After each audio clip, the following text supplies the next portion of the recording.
నమస్కారం. మన ఈనాటి విశ్లేషణలోకి స్వాగతం. టైటిల్ చూడగానే మనందరికీ ఒక ఐడియా వచ్చేసుంటుంది. గీతాకిరణాలు, యువత రణరంగం. అసలు వేల ఏళ్ల క్రితం నాటి ఒక భయంకరమైన యుద్ధభూమి వాతావరణం నేటి కాలంలో విద్యార్థులు ఎగ్జామ్స్ టైంలో ఫేస్ చేసే విపరీతమైన మానసిక ఒత్తిడికి ఎంత పర్ఫెక్ట్గా సింక్ అవుతోందో మనం ఇప్పుడు చూడబోతున్నాం. ఇది నిజంగా చాలా ఇంట్రెస్టింగ్గా ఉండబోతోంది. తం తథా కృపయావిష్టమశ్రు పూర్ణాకులే క్షణం విషీదంతం ఇదం వాక్యం ఉవాచ మధుసూదనః. భగవద్గీత 2వ అధ్యాయంలోని మొదటి శ్లోకంతో ఈ ప్రయాణం మొదలుపెడదాం. ప్రపంచంలోనే అత్యుత్తమ యోధుడైన అర్జునుడు సడన్గా మానసికంగా పూర్తిగా కుప్పకూలిపోయిన క్షణాన్ని ఈ శ్లోకం కళ్ళకి కట్టినట్లు వివరిస్తుంది. అప్పటి వరకు అంత స్ట్రాంగ్గా ఉన్న వ్యక్తి ఒక్కసారిగా ఇమోషనల్ బ్రేక్డౌన్కి గురైన పరిస్థితి అన్నమాట ఇది. Section 1, the ultimate heroes breakdown, అంటే అత్యుత్తమ వీరుని పతనం.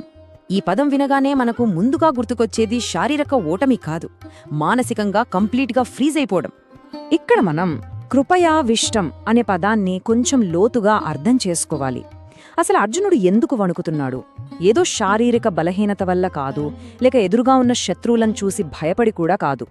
కేవలం విపరీతమైన ఎమోషన్, ఒక రకమైన జాలి లేదా చెప్పలేని మానసిక భయంతో తన ముందున్న డ్యూటీని చేయలేనంతగా కంప్లీట్గా ఫ్రీజ్ అయిపోయాడు. ఇది మనకు అద్భుతంగా వివరిస్తున్న కాన్సెప్ట్ ఏంటంటే సైకలాజికల్ బ్లైండ్నెస్, అంటే మానసిక అంధత్వం. సాధారణంగా కన్నీళ్ళొస్తే మన భౌతికమైన చూపు ఎలాగైతే మసకబారుతుందో, ఈ విపరీతమైన ఇమోషనల్ స్ట్రెస్, భయం అనేది మనిషి ఆలోచనా విధానాన్ని కూడా అలాగే బ్లర్ చేసేస్తుంది.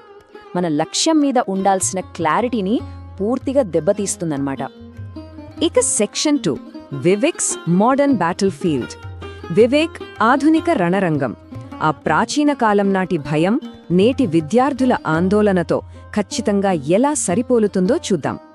ఇక్కడే మనం వివేక్ గురించి మాట్లాడుకోవాలి. వివేక్ 10th క్లాస్ చదువుతున్న చాలా బ్రిలియంట్ స్టూడెంట్. కానీ అతడి భుజాలపై స్టేట్ ఫస్ట్ ర్యాంక్ సాధించాలనే అతి పెద్ద అంచనాల భారం ఉంది.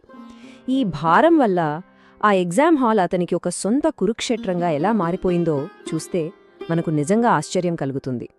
ఒకసారి టైం లైన్ గమనిద్దాం. ఈ ఆందోళన ఎలా పెరిగిందో చూడండి. నెలల క్రితం ఎంతో కాన్ఫిడెంట్గా ఉన్న ఆ విద్యార్థి పరిస్థితి ఎలా మారిపోయిందంటే, ఎగ్జామ్స్కి సరిగ్గా వారం ముందు నుంచే నిద్రలేని రాత్రులు, విపరీతమైన ఆందోళనతో సతమతమయ్యాడు.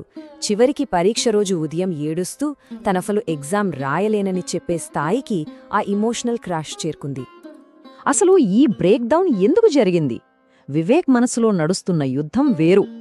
అకాడమిక్గా ఫెయిల్ అయితానేమో అన్న భయం, పేరెంట్స్ పరువు పోతుందేమో అన్న ఆందోళన, రిజల్ట్ తేడా వస్తే ఫ్రెండ్స్ ఎగతాళి చేస్తారేమో అన్న టెన్షన్.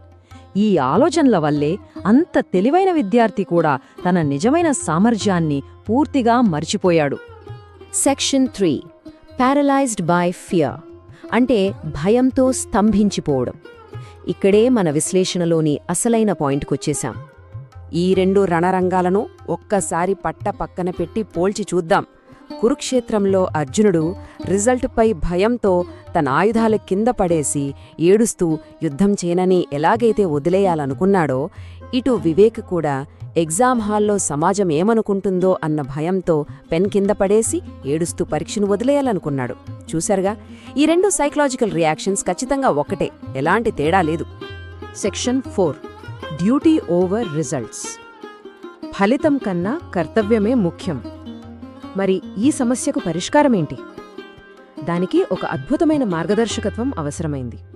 సరిగ్గా ఆ ఎమోషనల్ బ్రేక్డౌన్ సమయంలో వివేక్ వాళ్ళ నాన్నగారు గదిలోకి వచ్చి ఒక ఫిలాసఫికల్ గైడ్లా ఈ మాట చెప్పారు. నీ రిజల్ట్ గురించి మేము అస్సలు పట్టించుకోము. నువ్వు ఆ భయాన్ని జయించి ధైర్యంగా పరీక్ష రాయడమే మాకు కావాలి, అంతే. ఆ ఒక్క మాటతో ఆ భయపెట్టే రిజల్ట్ మీద నుంచి దృష్టిని మళ్లించడానికి ఈ సలహా ఎంత అద్భుతంగా పనిచేసిందో మనం అర్థం చేసుకోవచ్చు. ఇక్కడ మనం గమనించాల్సిన ఒక ఇంట్రెస్టింగ్ విషయం ఏంటంటే, వివేక్ తండ్రి పరోక్షంగా నిష్కామకర్మ అనే గొప్ప సిద్ధాంతాన్ని బోధిస్తున్నారు. అంటే ఏంటి? గెలుపు ఓటముల గురించి ఎమోషనల్గా ఫ్రీజ్ అవ్వకుండా, ఆ రిజల్ట్తో ఏ అటాచ్మెంట్ పెట్టుకోకుండా మన ముందున్న కర్తవ్యాన్ని 100% అంకితభావంతో నిర్వర్తించడం అన్నమాట. ఈ ఎమోషనల్ క్రాష్ నుంచి బయటపడే స్టెప్స్ ఒకసారి చూద్దాం. ఫస్ట్, మన ఎమోషన్స్ని మనం అంగీకరించాలి. ఆ తర్వాత ఆ ఫైనల్ రిజల్ట్ ఈ సమాజం అంచనాల నుంచి పూర్తిగా డిటాచ్ అయిపోవాలి. ఇక లాస్ట్ స్టెప్, పరీక్ష రాయాలన్నా ఆ తక్షణ కర్తవ్యం మీద మాత్రమే ఫోకస్ పెట్టాలి. ఇది ఫాలో అయితే చాలు, మనలోని ఆ ఇన్నర్ ఫియర్ని జయించడమే అసలైన లక్ష్యమని స్పష్టంగా అర్థమవుతుంది. ఇక final section 5, facing your own battles, మన స్వంత పోరాటాలను ఎదుర్కోవడం. ఇక్కడ మనం తెలుసుకోవాల్సిన అసలు పాయింట్ ఏంటంటే, నిజమైన గెలుపు బయట ప్రపంచంలో కన్నా ముందు మన మైండ్లో జరగాలి. తన తండ్రిచ్చిన ఆ కరెక్ట్ గైడెన్స్తో వివేక్ ఏం చేశాడో తెలుసా? తన భయాన్ని, ఆ ఎమోషనల్ బ్యాగేజ్ని పూర్తిగా పక్కన పెట్టేశాడు. కళ్ళు తుడుచుకుని ధైర్యంగా ఎగ్జామ్ హాల్కి వెళ్ళి చాలా సక్సెస్ఫుల్గా ఎగ్జామ్ రాశాడు. మన ఈ ఎక్స్ప్లెయినర్లో మనం చూస్తున్న అసలైన విజయం ఇదే. ఆ రిజల్ట్ ఏమైనా సరే ఆ భయాన్ని ఎదుర్కొని నిలబడటమే ట్రూ విక్టరీ. మరి ఈ విశ్లేషణను ముగించే ముందు ఒక చిన్న ఆలోచనను మనతోనే ఉంచుకుందాం. ఎప్పుడైనా ఇలాంటి కష్టమైన పరిస్థితులు ఎదురైనప్పుడు భయంతో వణికిపోయి వెనక్కి తగ్గుతున్నామా, లేక సరైన గైడెన్స్ తీసుకుని ధైర్యంగా ముందుకు వెళ్తున్నామా? ఒక్కసారి ఆలోచించండి. ఈ అద్భుతమైన థాట్తో ఈనాటి మన విశ్లేషణను ముగిద్దాం. మళ్ళీ కలుద్దాం.